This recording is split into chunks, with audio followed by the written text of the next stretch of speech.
Hey guys, how's it going? Hope you're doing well. My name is Crown, and today I'm going to read you some very interesting stories that I hope that you're gonna love. And now, without further ado, let's go!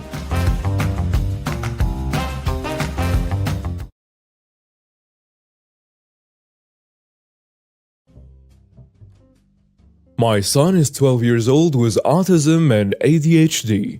He's the middle child of 5 kids. We planned our Thanksgiving dinner a couple of months ahead and invited our relatives over for Thanksgiving. My son is very socially inept and doesn't understand his actions might be considered hurtful, rude, or inappropriate. And I'm working with his therapist and his school on how to behave in social situations. To make a long story short, it started off as a debate with one of his 5 cousins at dinner and mentioned an unknown woman by name. And when I pressed him on what he's talking about, he stated that his uncle, which is my sister's husband, brought a random woman in our house when I asked him last minute to look after the kids when I was called to work. I stopped him for speaking any further, and knowing this was going to lead to an argument between adults, I had to send all of the kids upstairs to the bedrooms.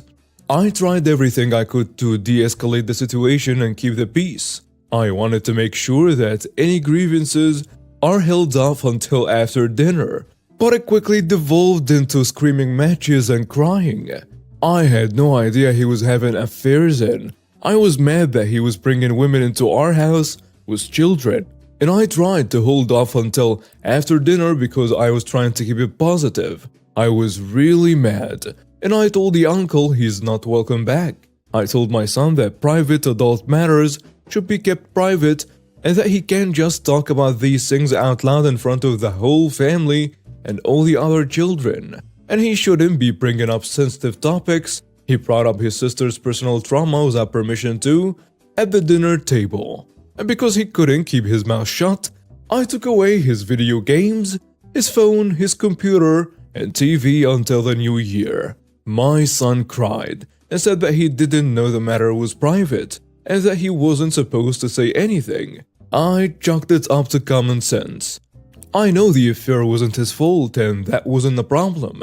The problem was that he discussed the affair publicly and failed to tell me or his dad that his uncle was bringing women into our house, which was a month ago. Though I feel like I was too harsh on my son.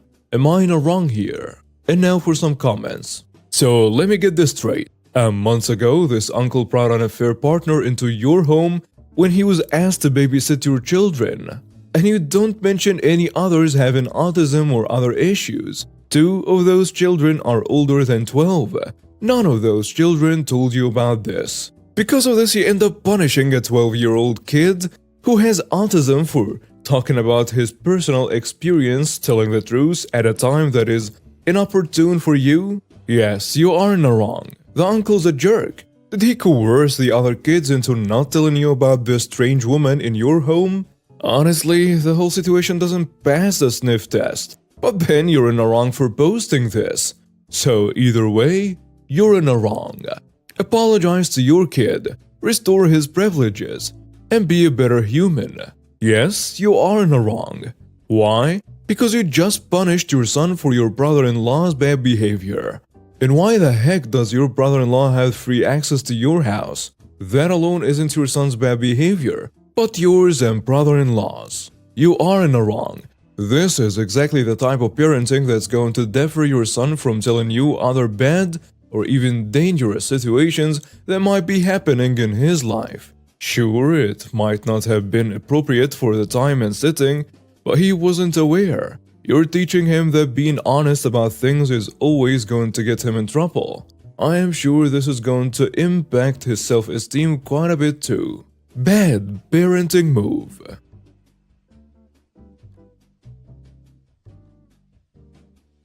I'm an adult child with 3 siblings.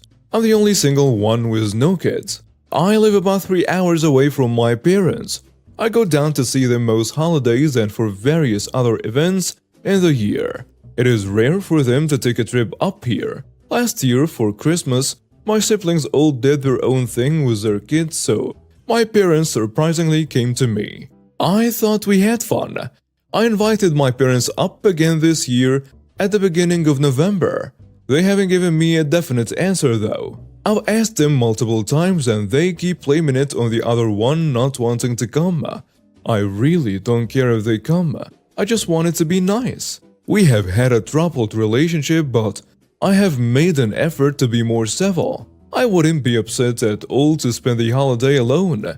I got an offer to house sit / babysit and make some good money that I really need. I called my parents and told them, and they seemed upset, claiming they never said they weren't coming, but still wouldn't say yes or no. Am I in the wrong for house sitting instead of waiting for their decision? And now for some comments. Of course you're not in the wrong. Your parents decided to play stupid games, and now they want their stupid prize.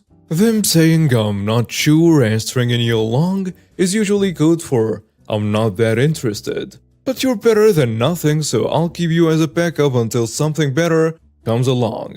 Don't feel bad for not going along with this crap. You're not in the wrong. You asked them at the beginning of November. That's a more than reasonable span of time to make a decision. How long did they want you to wait? Until Christmas Eve? Enjoy house / bed sitting. You're not in the wrong. You gave them over a month. They have made it clear at least one of them doesn't want to go to your place. So it's fair to say it was pretty clear you didn't want to come. Also, they were clearly waiting to see if something better came up, and if not, would say yes at the last minute. You are at no fault. And I'd guess some of this is why your relationship is strained. You tried. You get credit for inviting them. No need to feel guilt or responsibility for how things turned out. Make sure they know you won't be home, in case they try to pull the, "Oh, we just thought of you. So lonely. But then you weren't home when we showed up unannounced on Christmas Eve. So rude of you." Anyways, I hope you have fun pet sitting. We normally have 3 people living in the apartments. The apartments have 3 rooms and 1 kitchen. It's me, male 22, and 2 other flatmates. Recently, one of them moved on and went to live in another city. For a while, it was only me and my other pal, male 28, sharing the place, so there was an extra room. Naturally, the landlord was looking for a new person. He made some people visit, and soon there came this girl. Let's call her Paula, female 23. She presented herself as a student looking for a place to stay for about 6 or 7 months. The landlord was happy enough with what he saw and let her move in. Few days later, I met her and her boyfriend in the apartment. We present ourselves, cool, but then I notice and they inform me that she's pregnant in the 5th month. Information she did not give to the landlord. I'm a bit surprised, but I didn't have the time to digest what that means for me and just say cool. Personally, it doesn't change my life, but it does. Also, she mentioned she isn't a student anymore and also jobless. Information not known by the landlord. A week passes and me and my old flatmate notice that her boyfriend actually lives here. They left together in the room. Needless to say, they didn't say this to the landlord either. But wait, there is more. If we put aside the lying and the complete lack of morals expecting me and my friend to put up with this without even asking us, somehow it gets worse. These 2 people are the dirtiest flatmates I've ever had. They never clean after themselves. Never. Kitchen is a mess. The bathroom is a mess. The toilet is a mess. So for the past months, it's been mainly me and my friend that clean after them. Mostly him even. Because I said I've had enough, but still. We have talked with them on a few occasions about this. Nothing changed. Now, I understand it's definitely a hard situation for them. I can't imagine having a baby in 3 months and be cool about it. But, without having anything to do with this, now we live in this situation that makes our lives way harder. We didn't ask for this. We don't pay our rent to live like this. Also, these people are complete strangers to me. I don't know them. I am not their friend, cousin, or father of the baby. They are not my responsibility. They have parents. They should go to them. There is no rent, and if it's anybody else's responsibility, it's hers. And also them being the way they are makes it even harder to consider allowing this to continue. So, to conclude, I want them out as soon as possible. If it was my decision, they would be in the street already. Unfortunately, it's the landlord's decision. We've talked about this, me, my old flatmate, and him. And he agrees, but he isn't ready to take the decision yet. Also, there are some laws here that forbid you to kick out someone just like that. So it's super complicated. I see why I will be the jerk here, but I still believe I have all the right to feel this way and kick them out. What's your thoughts on this very long venting post? Thanks in advance. And now for some comments. You're not in the wrong. How is a landlord having a hard time kicking them out when she provided false information and preached terms? Boyfriend living there, poor sanitation. Maybe try telling the landlord the situation is unbearable, that you too are considering leaving. Just to incentivize him to not dilly-dally on the matter. You're not in the wrong, but the path of least resistance is you moving out. Can you find a part of the lease that is not being fulfilled? Say, by having an extra person in the apartment. May help you break it, while the extra person should be a lease violation, and all the rest of it just makes it a bad living situation for you and the other roommate. You're not in the wrong, but if it's a landlord decision, you really do need to just move out. Consider trying to find a place with the other guy if he's a good roommate. We grew up fairly poor. Parents divorced young, neither had money until dad married a woman more successful after we grew up. There was a period of 6 months where all we had to eat at mom's was PB&J and ramen, and I lived in a car. Dad's parents made sure we never starved though. Always knew they were well off, owned properties around town. Grandpa left good tips, but never saw much of that directly. My usual Christmas gift was a Carhartt coat or less, a couple $100 at birthdays.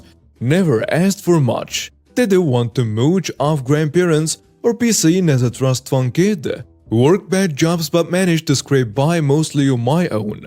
Last 30-odd years, we were told by grandparents, uncle and dad that after grandparents pass, us 3 kids would be well taken care of and would have a good amount of money coming. Always had an idea, since there is a $100K car in the garage that had my name on the lease plate since my purse, but only recently confirmed their estate is worth several $1,000,000. Dad was given power of attorney years ago and organized estate into a trust. He and uncle are executors of that trust. Yesterday, Dad told me and one sister that he and uncle will be splitting grandparents' estate 50-50. Neither of them will give any of us a dime. He repeatedly denied what they had said our entire lives, saying there was never anything set aside for us, accused us for waiting for grandparents to die so we can live off their money, which I found hurtful. His wife owns 2 houses outright, while my house is on the verge of foreclosure. The car needs the engine rebuilt, and I'm 10K in debt, and I need 25K surgery. My pregnant sister is crashing on a friend's couch while trying to find a place she can afford. Even a bit of what she was told to expect will get her out of debt, a place, and help with her kid. Furthermore, both grandparents told us that dad and uncle had already used their inheritance, and dad had a couple failed businesses, debt, a Harley, and a hot tub that grandparents paid for, and they wired uncle large sums of money to bail him out of problems. We're angry at dad. We feel he's lying and screwing us over. Had we not been told to expect anything, we never would have expected anything. But everybody told us we'd be getting a big inheritance. So it's infuriating to find out that's all going to dad and uncle now. Mom verified that she heard the same all these years. Plenty set aside for us would be well taken care of, and that dad and uncle already got theirs. Dad denies any of that was ever said. Calls us jerks for expecting anything. He calls another sister and convinces her that we're crazy, money hungry, and making things up. She is mad at us, and mad at mom for taking our side. I tried to give dad an out by saying, I promise you won't get screwed. I'll make sure you get something reasonable. But he wouldn't and kept saying we were the jerks for lying about what he said and that we only care about money. And now for some comments. Your grandparents, dad and uncle are definitely the jerks here for lying to you. But unfortunately, if your grandparents are still alive and already gave your dad and uncle the money, there is nothing you can do. And even if your grandparents have passed, unless you have it in writing stating they owed you something, your grandparents are free to give their money to whoever they want. You're in your 30s. You shouldn't be depending on an inheritance to bail you out for foreclosure or financial ruin. Also, if you're really that broke, you probably qualify for Medicaid, meaning you wouldn't have to pay for that $25,000 surgery. Have you thought about declaring bankruptcy? Not ideal, but maybe your best way out of your financial problems if you truly cannot afford to pay your debts. You're not in the wrong. It sucks as you have been told all along that something is happening, and then it doesn't. Unfortunately, money brings out the very worst in people. Is there a well? It doesn't sound like there is if the trust was set up, but it's worth asking. I feel really upset for you.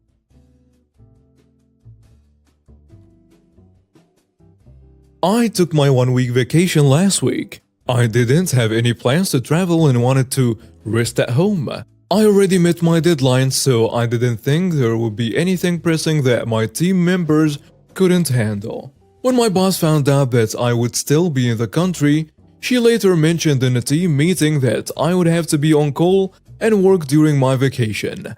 In the past, my boss had blown up my cell phone in Teams when I was away sick or at an approved appointment because an issue occurred. My boss relied on me to advise and solve issues even though she joined the team around the same time I did. I would always try to refuse, but my boss would guilt trip or intimidate me into working. While I was on vacation, my boss texted and called me about an issue, but I had enough and ignored it. My job is demanding, since I put 10 to 20 hours of overtime a week, but it's an entry-level position. I don't think they need me to advise and offer solutions, but supposedly no one else in the company can. When I returned to work yesterday, I opened my Teams to a great deal of missed messages and some deleted messages from my boss. My boss immediately called a team meeting to criticize me and told me that I abandoned my duty during an emergency, that I let my team members down who had to work overtime and I showed no care for my work, that I knew I was supposed to be on call and ready to work since I was going to be home all week and blindsided them. I feel that if I'm on vacation, I should be allowed to take a break. On the other hand, I was at home all week and could have accessed my work laptop. All of the VPs work a few hours every day during their vacation. I am not a VP though, as some commenters were confused. Am I in the wrong here? And now for some comments. You're not in the wrong. If they need you that bad, they should promote you. Otherwise, your boss gets paid to figure it out. Screw that noise. Pay me or shut the hell up. You're not in the wrong.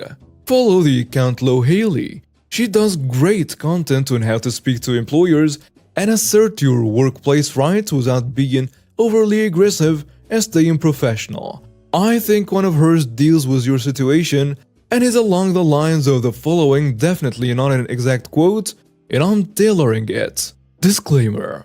Quote, can we discuss my role and responsibility? Since the scope has increased and I'm so integral to decision making that I cannot disconnect fully during my vacation. I think my compensation needs to be adjusted accordingly. Thank you for watching and see you next time.